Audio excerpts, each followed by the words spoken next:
Welcome to another video. This is a bit different this time. We're doing one on retirement, and it's aimed at anybody that's retired, anybody that's going to retire very shortly, and most importantly, children whose parents are going to retire. A little bit of a background. Before I retired, I worked for Barclays Bank on the IT, on a network that cost £1 million an hour if it went down. I used to get up at 6 o'clock to get to work in Knutsford for 8 o'clock. As soon as you got in, there was thousands of people there. The phone was ringing, people were after you. They wanted advice, they wanted help. You were never alone, you never had a minute to spare. I was made redundant shortly before I was 60, and then applied for one or two jobs. And then you started to see discrimination. I'd been in IT for 30 years, so I knew a lot. And I had an interview on the phone for underwater weapons in Warrington. Got there, started work. I was helping a lot of people out because I'd got more experience than some of the others. And I was sitting next to the lady in charge, or just across from the lady in charge, until one day somebody came and said to her, "I've just been over to another department and they're all over 50, they're senile, they shouldn't be working, you know." And I thought, woo. And lo and behold, within a day they gave me the sack, even though I was doing brilliant. I forced them to keep me on for a week because it was an actual contract. So I went in for a week and had to sit there doing nothing because they wouldn't let me touch the computers. I went for another job after, and it was at the top of a tall building. And one of the questions, and it was the attitude, they asked me was, "Will you be able to get up the stairs all right?" And I walk about 20,000 steps a day and challenge anybody, but nobody ever went up the stairs, anybody. Lifts. So when I was 60, I was on the dole, and then I was put onto the pension, which was a great thing because your money doubles in a week. All of a sudden, from dole to the pension, your money doubles. So I thought, well, this is great. I can do what I like, go where I like, get up when I like. Don't have to get up at 6 o'clock anymore. And initially that was a good thing. And then after about a month, 2 months, you sort of wake up one morning and think, hang on, what am I doing? I don't know anybody.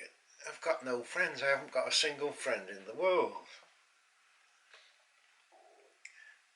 And it was worse for me because I'd always worked away from crew, so I didn't have anybody local.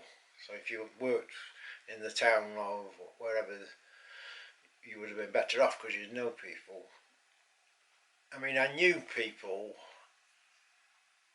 but not as friends. You know, I stop and talk to people.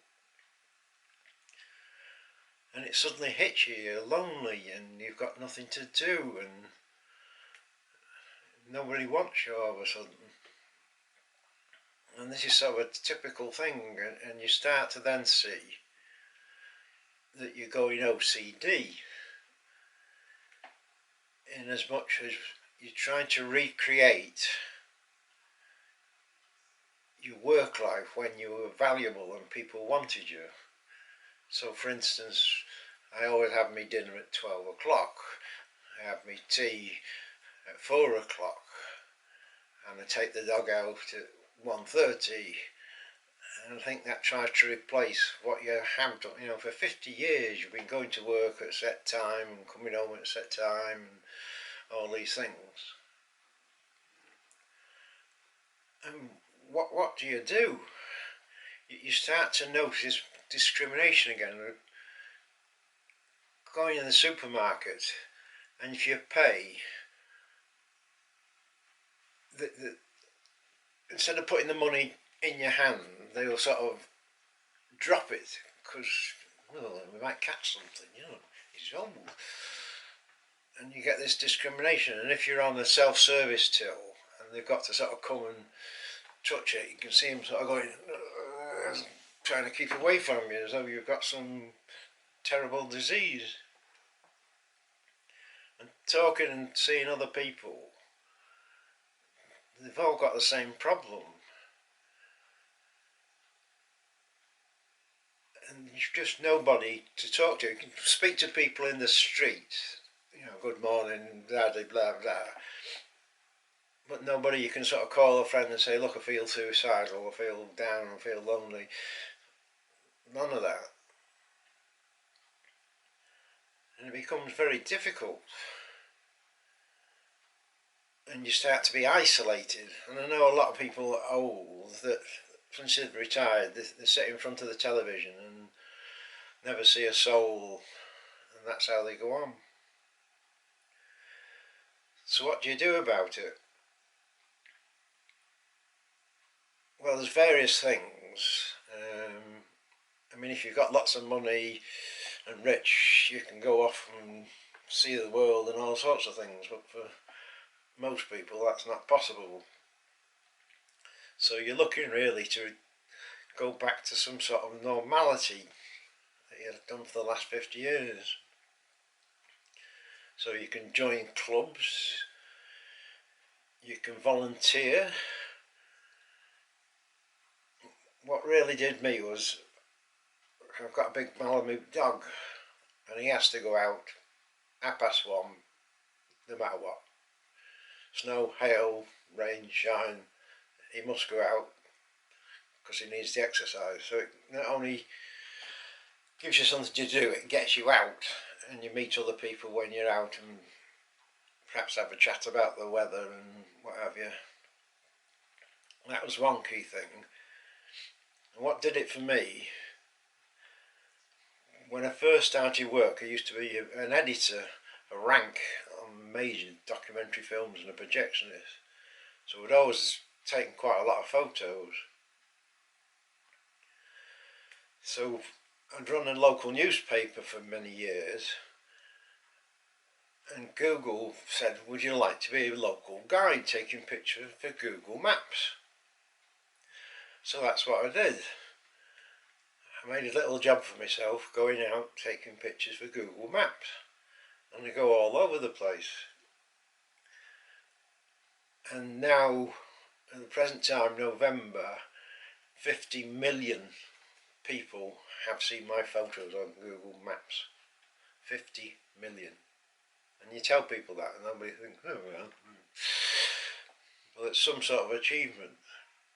And you start at level 0 on Google, and level 10's the top, and I'm level 10. So that's been a major thing. It gives me on a Saturday, no matter what the weather, I go out and take pictures for Google. So it's back like working again. And I go on a Tuesday and do it, and when I'm out to take pictures for Google Maps. And that's really become my life. But in terms of clubs, others might be better, but I went to a photography club, and a lot of these clubs are very, very cliquey, and you need to be sort of one of the gang. And I went to this photography club and they said, well, what camera have you got? The Canon's over there, Nikon over there, and the plebs with anything else is over there. And you got this very cliquey thing going on.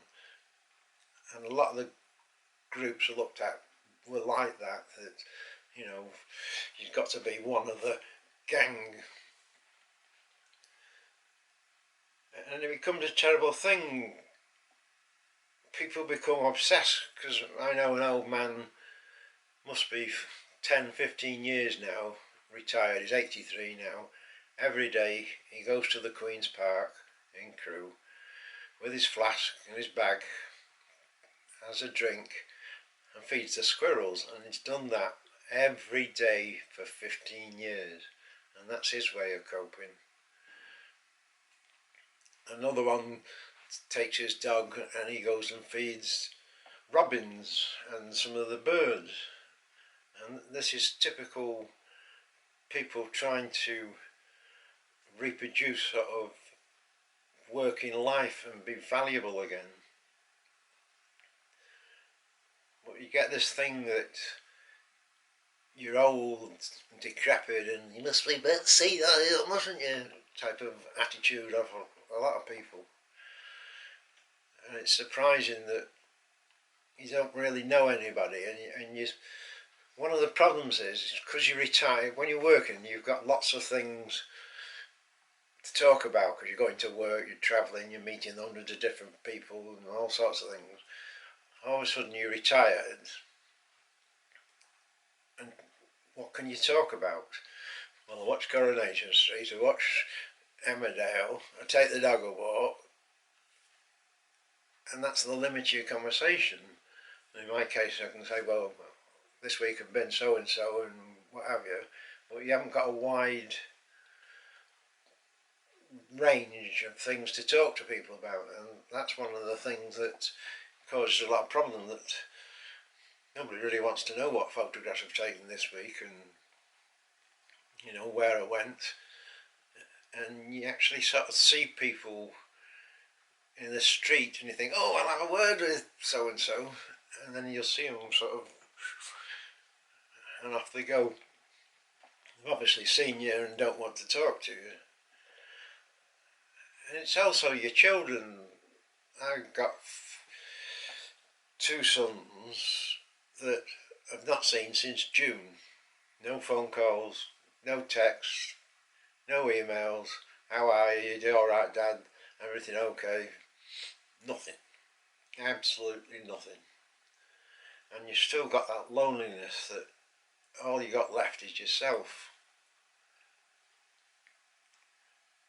And it's a very worrying thing. And if you're a child and your parents are going to retire, keep an eye, because they'll start out being great for the first month or so, and then watch out for them isolating themselves and not wanting to do this and not wanting to do that. And the sad thing is that in many countries you're almost godlike if you're old, because you've got 60, 70 years of experience of life.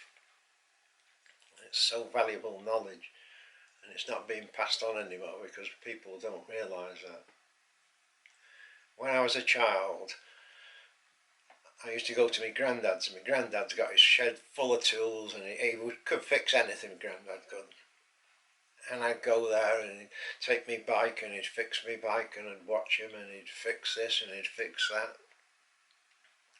And I gave him so much pleasure, the fact that I turned up with my bike and gave him something to do and made him feel wanting again.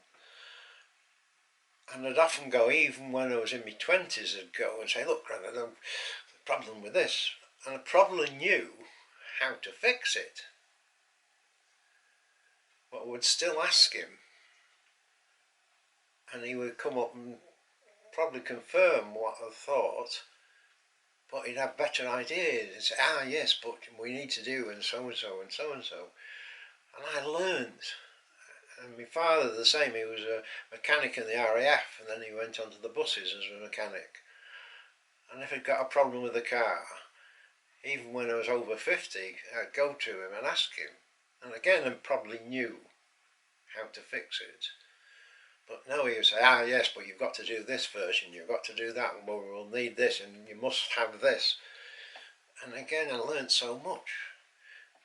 And I've got so much knowledge to pass on, and so has anybody. Even if you're a street sweeper, you've got so much life knowledge to pass on to people. And it's just not happening. People are not learning. I mean, I've been in IT over 30 years, and people I know, they'll say, I've just bought a new PC, what do you reckon? I thought, well, you know, it'd be more sensible to ask me, get my 30 years of experience before you brought a load of beep beep app. But they don't. I mean, kids sometimes take their grandchildren to have the photographs taken and pay a fortune. And I've got all these cameras and one of the top photographers on Google, and they don't say, come on Grandad, can you take this picture? And they buy a camera and say, look at this we've got, Grandad. And they say, yeah, but blah blah blah, it doesn't do 4K properly, it crops it. And it's a continuous problem. And there's no real answer to it. That obviously everybody's an individual, and what we don't want is people sitting there on their own, really, watching television all day, never going out, which is making you ill for a start. And we need to start to do something. I found my way, but it's not total, because I'm still limited in my conversation. I can talk about Google, I can talk about computers, I can talk about taking pictures, I can talk about Coronation Street, but it's still a limited conversation all in all. And if your kids watch your parents, that they don't slowly decline. I mean, my thing with doing the Google photos and taking the dog, I do a minimum of 10,000 steps a day, more likely 20,000 a day. But not only that, when I'm out with Google, I carry a lot of cameras on my back, so I'm doubling my output. My heart rate is 65 normally, so I'm reasonably fit, even though in a couple of weeks I'll be 74 years old. Well, there's an old man down the road that's literally barely been out of his house for the last 2 years. It's retired, and he struggles to walk. He can just about make it to the shop now, which is about 50 yards away. And 2 years he's been stuck in that house, no one to talk to, never going out, never seeing anything, never doing anything. And it's a crying shame.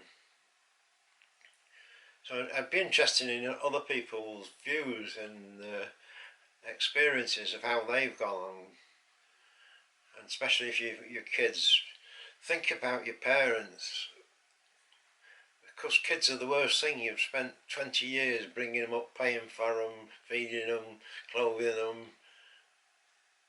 and they're left home and all of a sudden they don't want to know you. And if you're a child, that's the most important thing to any parent, to go around and say, hi Dad, hi Mum, how are you doing? Do you want to come here? Do you want to do this? I've done this, I've done that. You know, and interact with them and listen to them. And the most important thing you can do for any old person is to ask their advice. Doesn't matter if you don't take the advice, but ask their advice. Ask them to fix something. It gives them a sense of being, well, some worth, and not just a cabbage that nobody wants.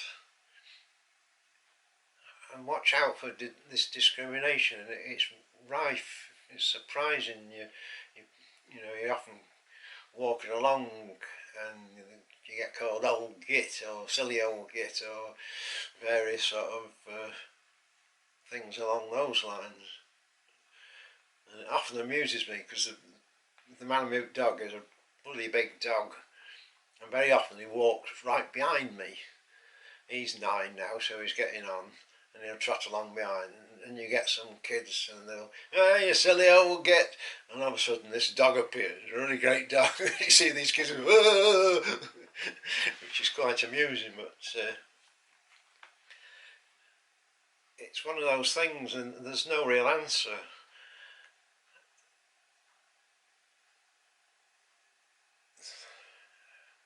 So I don't know what else you can do, really. I mean, some people perhaps fit in with a clique, you know, if you volunteer for one of these charity shops or something. But a lot of these things, they talk to you as though you're senile. I've been into old folks' homes doing various repairing computers at times, and they're all sort of, "Are you alright, Mabel? How have you been? Nice day," and they talk to you like that, you know, as though you're thick as two sharp flipping planks.